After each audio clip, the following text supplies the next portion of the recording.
ఒకటి నుంచి 33వ వచనం దాకా ఆయన పడ్డ శ్రమలండి బాబోయ్.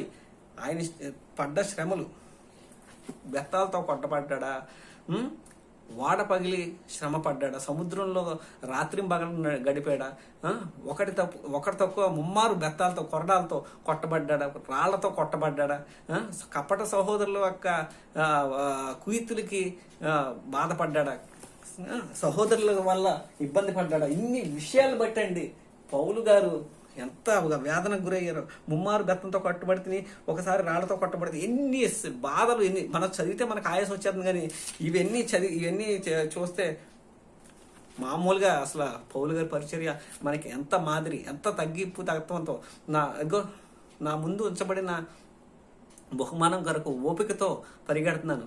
ఆ గురి కొరకే. ఆ గురి ఎవరంటే యేసుక్రీస్తే. యేసుక్రీస్తుని విశ్వసించడం ద్వారానే నీకు నాకు ఈ లోకంలో పాపక్షమాపణ పొందుకున్న నువ్వు పరలోక రాజ్యంలో నేను ఉంటాం గనక పౌలు గారు కొరింథీయులకు రాసిన పత్రిక వారి గురించే కాదండి, ఈ రోజు ఉన్న సంఘాలన్నిటికీ ఇది వర్తిస్తుంది. పౌలు గారు రాసిన ఈ కొరింథీయుల 2వ పత్రికలో శ్రేష్టమైన అంశాలు ఏంటంటే ఇచ్చుటను గురించి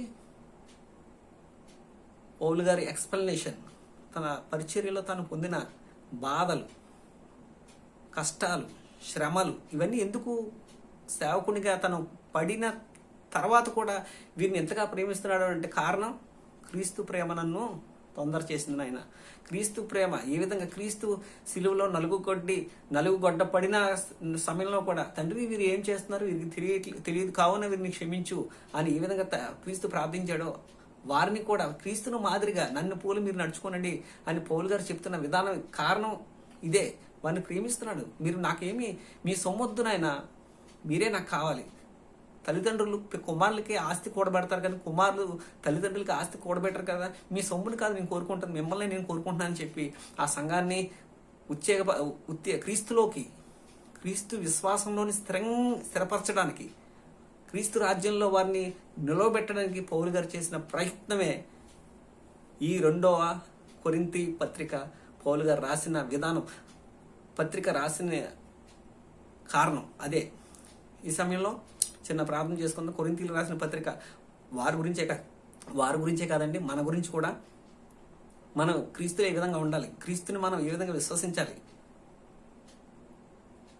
ఇచ్చే విషయంలో కావచ్చు, క్రీస్తుని అనుసరించే విషయంలో కావచ్చు, ప్రేమ కలిగి ఏ విధంగా ఉండాలో కావచ్చు, ఇవన్నీ విషయాలు మనకి పౌలు గారు సవివరంగా రాశారు. ఇంకా పత్రిక మనం ఓటు చదవాలంటే దగ్గరగా 2-3 గంటలు పట్టేస్తుంది. మనం ఇవన్నీ ఒక్కొక్క వచనం చదువుకుంటూ రావాలి అంటే ఈజీగా అర్థం అవ్వడానికి కొరింథీయులకు రాసిన 2వ పత్రిక దీని గురించి ఏ విధంగా, ఎక్కడి నుంచి, ఎప్పుడు, ఎందుకు రాశారో చెప్పాను. మరొకసారి సమయం ఉన్నప్పుడు ఇంకొకసారి ధ్యానిద్దాం. మొత్తం అధ్యాయాలన్నీ కూడా మరొకసారి 1 నుంచి 13 అధ్యాయులు మరొకసారి ధ్యానించి ప్రభువుకు బహు దగ్గరగా జీవిద్దాం. పౌలు గారు ఇంత కష్టపడి ప్రయాసపడి చేసిన సేవ దేని గురించి అనగా